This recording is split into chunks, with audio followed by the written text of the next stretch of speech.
So last week, this happened. Hey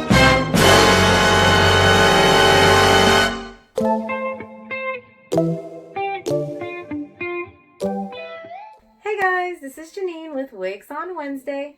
Have you ever bought a unit, super excited to get it home, positive that it was the wig that you were gonna rock all season long? It just called your name from the moment you saw it, and then you pull it on your head and you look in the mirror and you have instant wig regret? That was me last week. So we are here today with a super special episode. We are going to re-dye the Kiely wig from Outre. The color that I have is Alaskan Sunset, and I am going to try to make the roots blonde. Come join me on this journey. So to get started, guys, I went on YouTube and found two really excellent videos that discussed how to root a unit with Sharpie.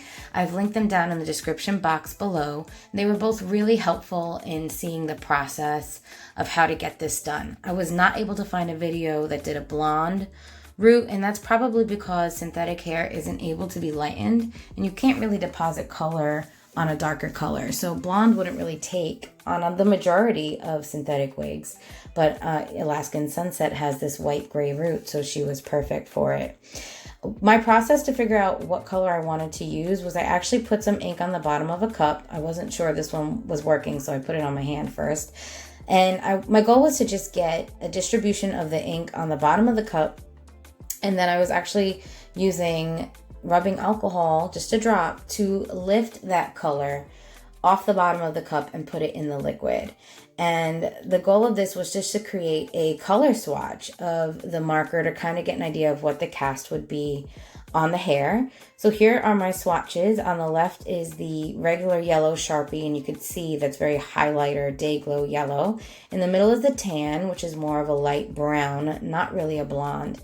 And to the right is actually the color I'm going to call tangerine. I don't know if that's the official name of that color, but I felt it was actually my best bet because it had a warm cast, a warm golden cast, and even if it wasn't quite a pale blonde, I felt that it would blend best with the other colors in the unit.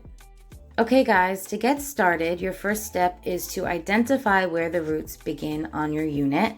For this Kiely wig, the white roots began halfway down the unit. So I got a little lucky in that I didn't have to do the full wig in terms of coloring the roots. You can actually just color like the front roots and the top roots of a wig and leave the rest uncolored. The problem with that, obviously, if the wind blows the hair too much, or if you run your fingers through your hair a lot, you might expose areas that you didn't color, and then it's not going to have a natural look. So if you're really concerned about having a fully natural, consistent wig, doing all the roots on the unit is best. I wound up separating the right side and the back first. I tackled those areas. I then went and did the left side. You'll see me working through this as we go.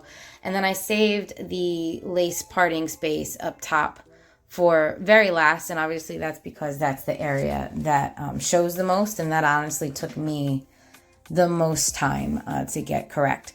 So basically, you want to sort out that first bottom weft of hair that you need to color.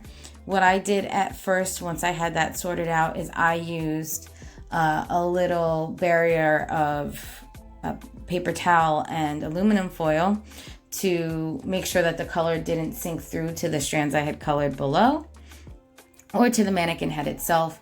I actually gave that part of the process up later on, and I'll explain why in a bit. But basically, once you have your hair sorted out, you're going to take your permanent marker and you're going to color on the strands of hair where you want to deposit the color. The color goes on really easily. This is not a slow process in that sense. You can kind of just scribble it on and the color takes very well. And you want to make sure you get the color on the front of the hair shaft and the back of the hair shaft. So what I'm going to do right now, I'm just going to let you see how I colored this section of hair to really get an idea of what that process is like. And I'll explain the next step in a second.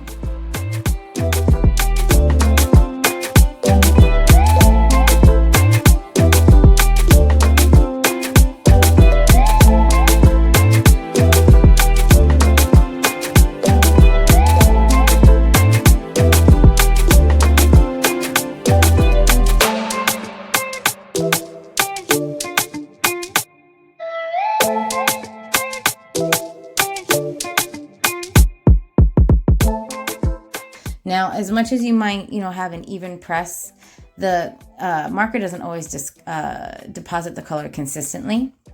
So what your next step after getting your section of hair colored that you're working with, you're going to dip a Q-tip into some 70% isopropyl alcohol, and you're going to rub that wet Q-tip gently up and down the shaft on top and below to basically redistribute the ink that you put down in a more blended way. You're basically just kind of making sure that it's saturated consistently instead of just saturated. And that's your basic process for this. It's not difficult at all. It's a pretty mindless task to take on. It's just time consuming. I would say that this project took me about 3.5 hours, but that's also because I was figuring out my process as I went along. And as I mentioned before, I did backpedal a bit on myself, which I'll explain in the next section. So here you're seeing me color some front side lace pieces, and you'll notice I got rid of the aluminum foil paper towel combination, and I'm kind of moving a little bit slower, and that's because I'm just trying to make sure I'm getting as close to the knot on the hair as possible without actually coloring the lace. So this is me just being a little extra careful, going a little slow, and you just want to color as much of that hair as you can, but not actually color the lace itself, particularly depending on what color marker you're using. If it's darker, definitely want to avoid it. This, I don't know, it showed that much, but there were areas where I kind of saw it picking up, and I used a drenching of rubbing alcohol to get it off the lace. So the good thing about this too is you're not totally set with your final outcome. You can use that isopropyl alcohol to lighten the work you're doing, or if you saturate it completely, I found that a lot of the color, at least of this tangerine marker, removes completely. So it wasn't exactly something where if you made a mistake, it was over. You were able to kind of fix yourself as you went along. So right now I'm going to just speed this up a bit so you could watch me work, see how this process went, and I'll get back to you to kind of explain how I redirected in the next step.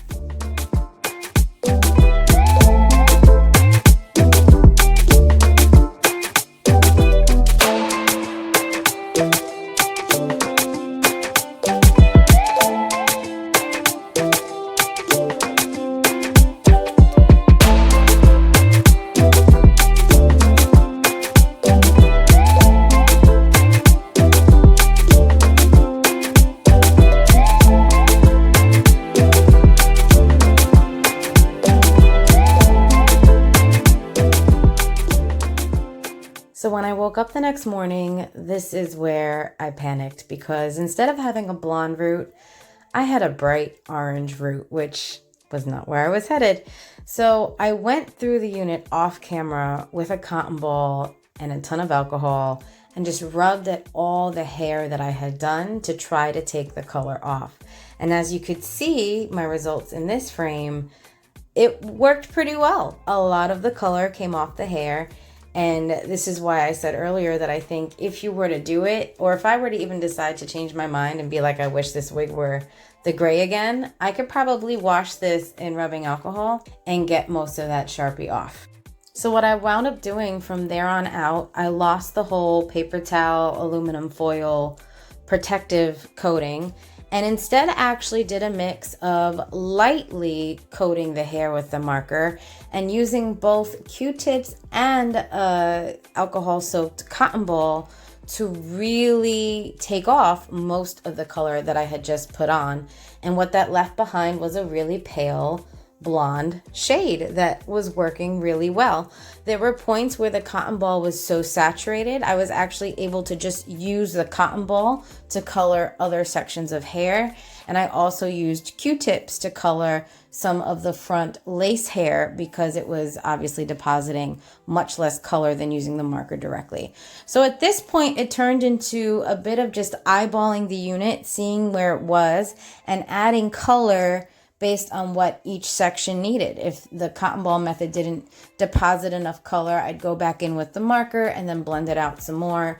And this was just a real process of blending to get that pale blonde shade. So I'm gonna go into fast forward mode again and get you through this to the point where all I had left was the parting space.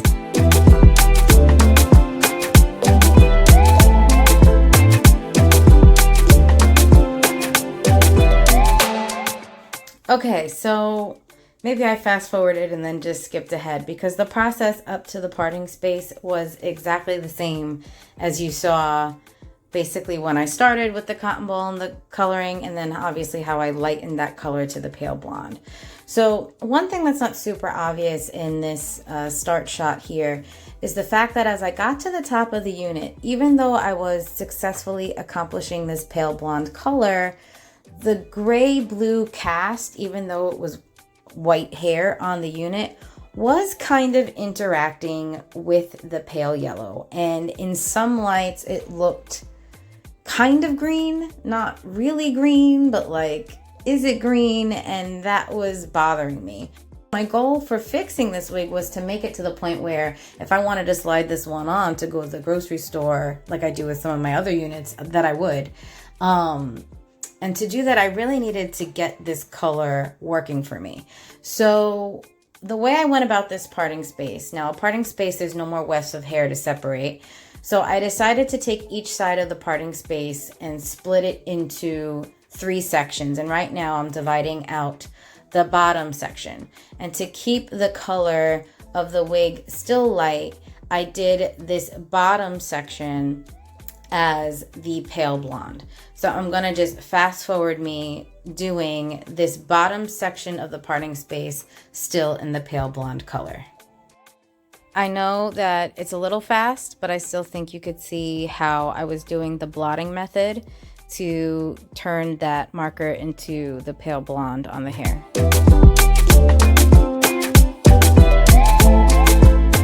Okay, now for how I tried to combat the green cast that the hair kind of had.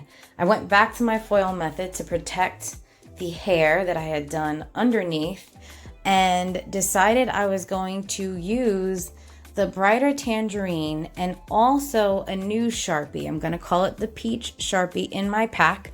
By the way, I have put the link to that pack in the description box below so you can know what pack of Sharpies I used.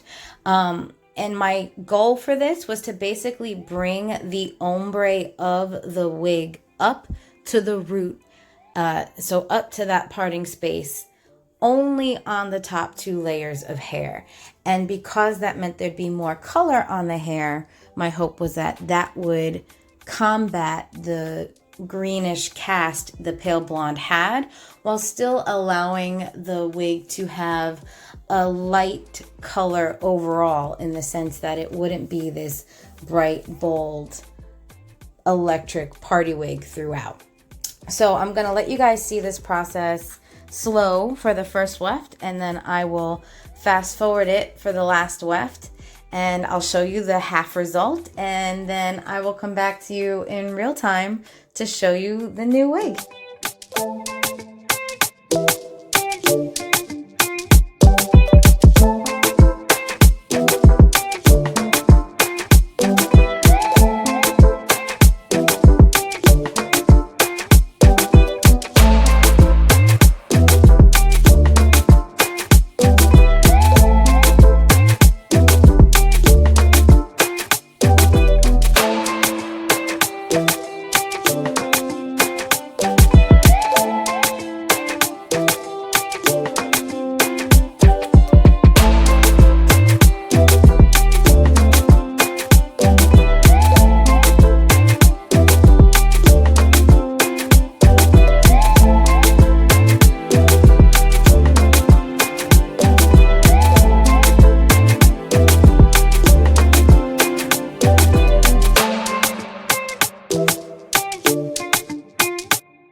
here she is. So I'm actually really happy with how it came out. As I was going along and I was looking at the pictures of her that I took for the last video, I started having a little bit of a hesitation that I was doing the right thing.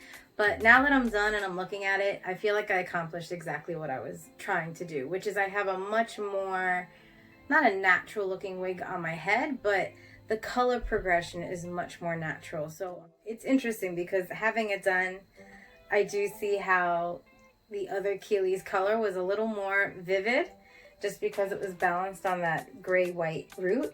But I think this is just much more wearable. Like, I'm not staring at this hair in a what's going on with it kind of sense. I'm just taking in this really beautiful sunset that's starting with more of a sunny color.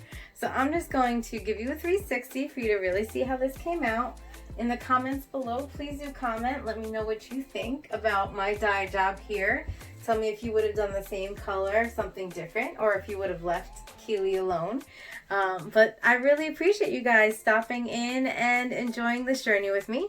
And I really hope this was helpful for you if you have a unit that you're trying to root, to give you a good idea of what that process is like and how you could do it for yourself. So once again, this is Janine with Wigs on Wednesday, and I will see you next time. Take care. You already know what to do, guys. If you enjoy my content, make sure to subscribe to my channel and hit that notification button. Of course, if you enjoyed this video, make sure to hit the like button and share it with any of your friends who might want to dye one of their units. See you next time.